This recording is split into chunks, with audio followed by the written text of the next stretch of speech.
The date is December 12th, 2021. Motorsports fans across the globe turn on their TVs to tune into the finale of one of the greatest F1 title fights in history. Two drivers look to etch their names into the history books forever. One man chases a record, one chases glory, but only one can take it all. What is culminating to what we are witnessing today is a journey, to say the least. And the race in which fans are witnessing will be one they'll be talking about for decades to come. This is the 2021 Abu Dhabi Grand Prix. Lewis Hamilton is one of, if not the greatest driver to ever strap behind the wheel of a Formula One car. His junior career and the path he took to get to this point is nothing short of impressive. Hamilton's father, Anthony, had to work several jobs when Hamilton was just getting started, just to keep the lights turned on and to keep the fuel going in Lewis's ambitions. And this was just to get an opportunity, let alone be competitive. However, when Hamilton got behind the wheel of a kart, you knew a star was in the making. Victories and success flooded his junior career, and by the time he started his second year in the Formula 3 Euro Series in 2005, he already had a contract with McLaren for Formula One, a contract he had for 6 years up until this point. In his sophomore year in the series, he won the title. Naturally, he moved up to the GP2 Series in 2006, effectively Formula 2 today, and in his rookie year, he won the title. So the next step up was Formula One. Just getting to this point was huge for the Hamilton family, considering all they had to endure just to give Lewis a stage. Now, he was in the echelon of motorsports, and driving for a team that had won 8 Constructors' Championships and 11 Drivers' Championships before 2007, a team that offered him a contract at age 13, a team that would pair him up with another young phenom, two-time champion in 2005 and 2006, Fernando Alonso. In Hamilton's first year, he showed the entire world what he was made of. 4 wins, 12 podiums, 6 poles, and an average finish of 3.9. Throughout the season, he was in the thick of the title fight, but wound up finishing second to Kimi Räikkönen. The next year, he would get his vengeance, scoring 5 wins, 10 podiums, 7 poles, and outdueled Felipe Massa for his first world championship. It seemed like Hamilton was destined for greatness, but the next few years saw Hamilton as a distant championship contender, hovering around 4th or 5th in points. He still won about 3 races every season, and for any race car driver just wanting to find their place in F1, Hamilton would be tracking to have a pretty satisfactory career with the way things were going. But Hamilton isn't the kind of driver who's just going to sit still. At the end of 2012, he announced that he would be moving over to Mercedes-Benz to replace the retiring Michael Schumacher. The move was considered career suicide. Hamilton had offers from the likes of Ferrari and Red Bull, but took on the task of trying to make this team great. Things didn't drastically change for Hamilton in 2013. He only got 1 win and finished 4th in points, but the potential was there. The team finished 2nd in the Constructors, and when the new hybrid era of F1 dawned in 2014, we would see a Hamilton that we had never seen before. By the end of 2020, he had won 6 World Championships with the team, and helped the team win 7 Constructors, and he himself had won 7 World Championships, tying with Michael Schumacher. In the wins category, he had 95 Grand Prix, exceeding a record that Schumacher set. 2021 looked to be a continuation of dominance. However, there was a driver that would give Hamilton a run for his money, Max Verstappen. Born in Belgium and racing under the Dutch flag, Verstappen's path to the top is much different than Lewis. Growing up in a family with strong ties to the motorsports scene, Max was seemingly destined to get behind the wheel of a kart at some point. His father, Jos Verstappen, raced in F1 from 1994 to 2003, although he wasn't that successful, only managing to collect 2 podiums for Benetton in his first year, and his mother actually competed in karting. Similar to Lewis, Max tore it up in his junior career, winning championships in whatever series he could possibly win a championship in. By 2014, he was competing in Formula 3, driving for the Dutch team Van Amersfoort Racing. His rookie season was very impressive, finishing 3rd. His talents were recognizable from a mile away, and Red Bull signed the 17-year-old kid to their junior program, snatching him away from Mercedes, who also wanted to sign him. So he'll just go through the normal process like any aspiring F1 driver, race another season in F3, spend a couple seasons in F2, and pray that if or when you win the championship, you win it at the right time, where several drivers are leaving and several drivers are pegged to come in. Or don't. How about we just throw him to the deep end of the pool and hope he learns how to swim? And that's exactly what they would do. Jean-Eric Vergne wasn't really amounting to much of anything, so they tapped Verstappen to race full-time for Toro Rosso in 2015. He was so young at the time, 17 years old, that he incidentally gave birth to the highly complicated and somewhat unfair super license point system, so the drivers couldn't just get into F1 if they struck gold. Verstappen's first year in F1 was pretty good for somebody who was still legally a child for most of the season. I mean, sure, there were some rookie mistakes, but he consistently finished in the points, and his good days were really good for what the Toro Rosso was worth. He finished that season 12th in points, and 2016 seemed to only build off of that. He finished in the points in the first 3 races of 2016, and likely would have finished in the points in Russia had his engine not given way. However, after Russia, Red Bull driver Daniel Kvyat was demoted to Toro Rosso due to poor performance, and Verstappen was promoted to Red Bull Racing, and in his first ever race at the 2016 Spanish Grand Prix, he won. Heading into 2021, he had a total of 10 Grand Prix wins and finished third in points in 2 consecutive seasons, which is pretty impressive considering 2019 and 2020 were the Mercedes-Benz show of Lewis Hamilton and Valtteri Bottas. For 2021, just beating Bottas would be an accomplishment in and of itself.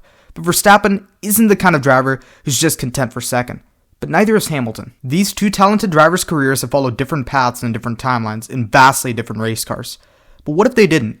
What if these two phenomenal beasts we call Formula One drivers had to deal with the other's formidable presence? Well, let's get this 2021 season underway. Bahrain seemed to go in Verstappen's favor, with him sitting on the pole and dominating much of the early portion of the race. However, by lap 40, Lewis had caught up to Max. The track seemed to favor the Red Bull, and this seemed to be Lewis's one and only chance to get past the Dutch driver. And he did, passing Verstappen on lap 40. However, on lap 53, Verstappen was back at it and passed Hamilton on turn 4, before being ordered to give the place back because he exceeded track limits. The track limits rule is a bit of a gray area rule that infuriates F1 fans just as much as it does the drivers and just as much as it did infuriate Max Verstappen. Salt was doused on the wound after he lost so much ground to Lewis until the race concluded with the defending champion picking up where he left off at the end of 2020. However, this little kerfuffle would set the tone for the rest of the season. Lewis got the pole the next week at the Emilia-Romagna Grand Prix, but it would be Max pulling away from him in this rain-soaked race. While Max clearly had the best car, Lewis still wanted to give him a fight, and by lap 31, he was 2 seconds behind Verstappen, until he slid into the gravel and crashed into the wall. That pretty much ended Lewis's chances of winning, and Max pulled away to collect his first win of the season. Portugal and Spain would go to Lewis Hamilton quite handedly, but Monaco swung the other way. Charles Leclerc won the pole for the Monaco Grand Prix, his home track, but he crashed in the final minutes of qualifying, meaning he wouldn't be able to start the race. This moved Verstappen up to the first spot, ushering in total dominance with Max getting his second victory of the season. And because Lewis finished 7th, Max took the points lead for the first time in his career. Azerbaijan seemed to be a continuation of the last race. Red Bull dominated the race, with Max Verstappen and Sergio Perez comfortably holding the top 2 spots. However, with 6 laps to go, Verstappen suffered a tire failure and crashed out of the Grand Prix. This gave Hamilton a prime opportunity to score some points over him, or lock his tires into turn 1 and fly straight into oblivion, finishing 15th and letting Max keep the points lead. The next week at France would see Verstappen win the pole, dominate the race and win, and the next 2 races in Austria would see the same routine. After round 9, Lewis was 32 points behind Max Verstappen. Surely it's over. 32 points. The most amount of points you can score in a race is 25, and with the fastest lap it's 26. He'd need to win a race and get the fastest lap, and then finish 7th or higher the next week. Oh, and that's not even accounting for the possibility of Max scoring even more points. But maybe the British Grand Prix will give the best driver to carry the Union Jack and F1 some luck. Well, Hamilton got the pole, but Max Verstappen won the sprint race, meaning he's going to start first. However, what would ensue is chaos and calamity. Lewis Hamilton and Max Verstappen would tangle on lap 1, and the FIA would give Lewis a 10-second time penalty. But that didn't stop Hamilton, and he would go on to win. Hungary would see quite a wild race, as Valtteri Bottas decided to go bowling on lap 1, wiping out some of the best cars that day. Fortunately, pole sitter Lewis Hamilton got away. Unfortunately for Max Verstappen, he had some damage from the accident. After the red flag was dropped from the race, everybody pitted for slick tires. Well, everybody except Lewis Hamilton. Hamilton had to pit the next lap, which mired him deep into the field. Esteban Ocon capitalized off this, dominating the rest of the race and winning. Hamilton had a very impressive recovery drive, ultimately finishing 2nd, and giving us an awesome wheel to a battle with an old nemesis in Fernando Alonso. Verstappen only managed to finish 9th, giving the points lead over to Lewis. The momentum wasn't going to slow down on board the 33 though. At Spa, Max Verstappen won the pole in a rain-filled qualifying session.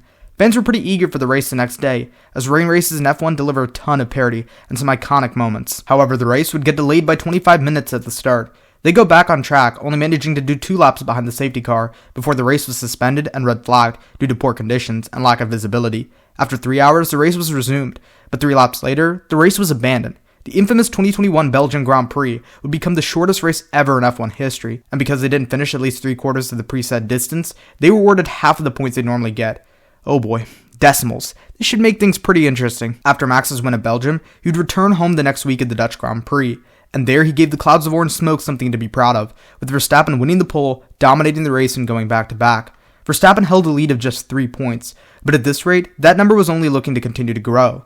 For Italy, Valtteri Bottas, that week's sprint race winner, would have to start at the back. Max Verstappen would assume the lead, but not for long as the former teammate in Daniel Ricciardo passed him on the first lap and never looked back. After about 25 laps, pit stops ensued with Max Verstappen coming in first.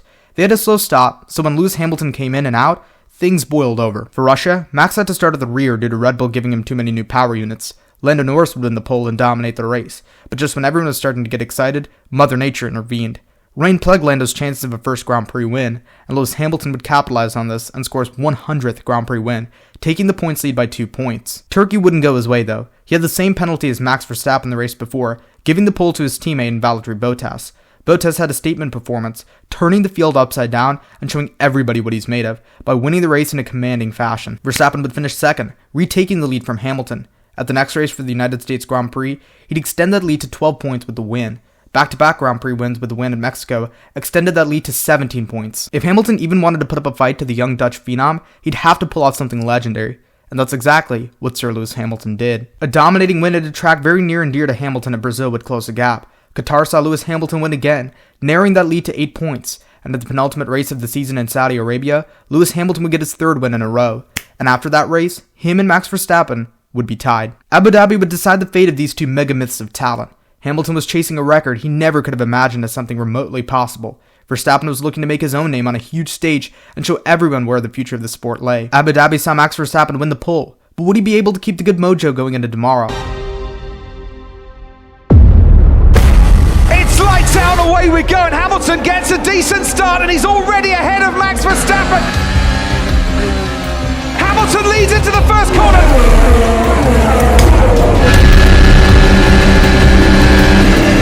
This 3 abreast going into the turn 9 hairpin. Oh, and there Max Verstappen and Lewis Hamilton almost coming together. Hamilton has to go off the track. The Dutch fans roaring in the background. Red Bull protested the lineup which Hamilton took, but ultimately no further investigation came out of it.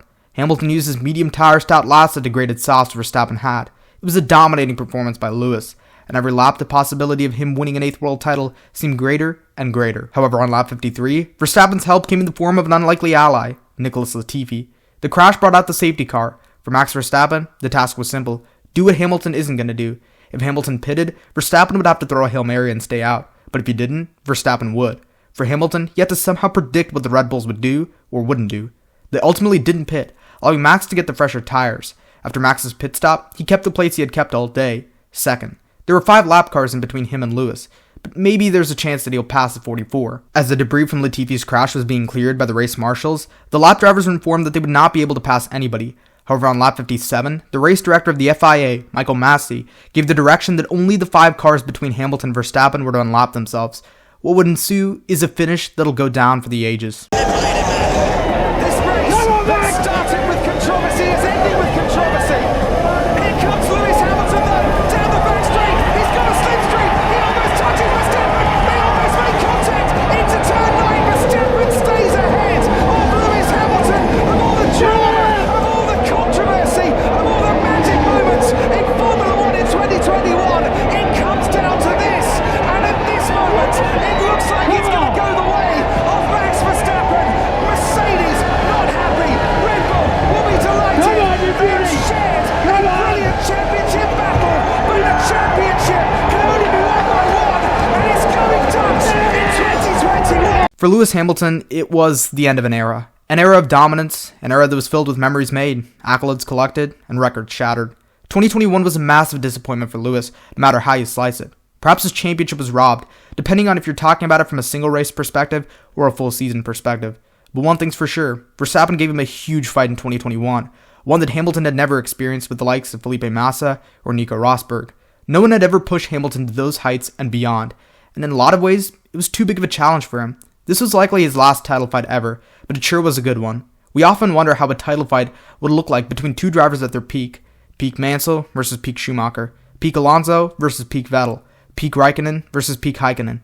But every now and then, like in 1988 with Prost and Senna, we see a true title fight between two legendary drivers on an equal playing field. Sometimes there's a bit of controversy sprinkled in there. In 1988, it was a whole point system, and in 2021, it was the FIA.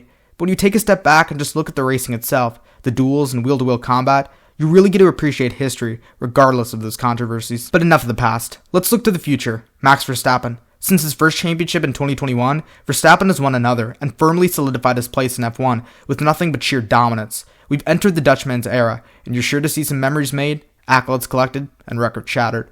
You're going to see the young Lions face in victory lane plenty for the next decade, and the start of all that dominance, the start of this era, traces back to that 2021 Abu Dhabi Grand Prix. So, with that being said, let me know what you guys think of that 2021 Formula One season. What did you think of that 2021 Abu Dhabi Grand Prix? Let me know down in the comment section below, and until next time, this has been the news. I'll see ya.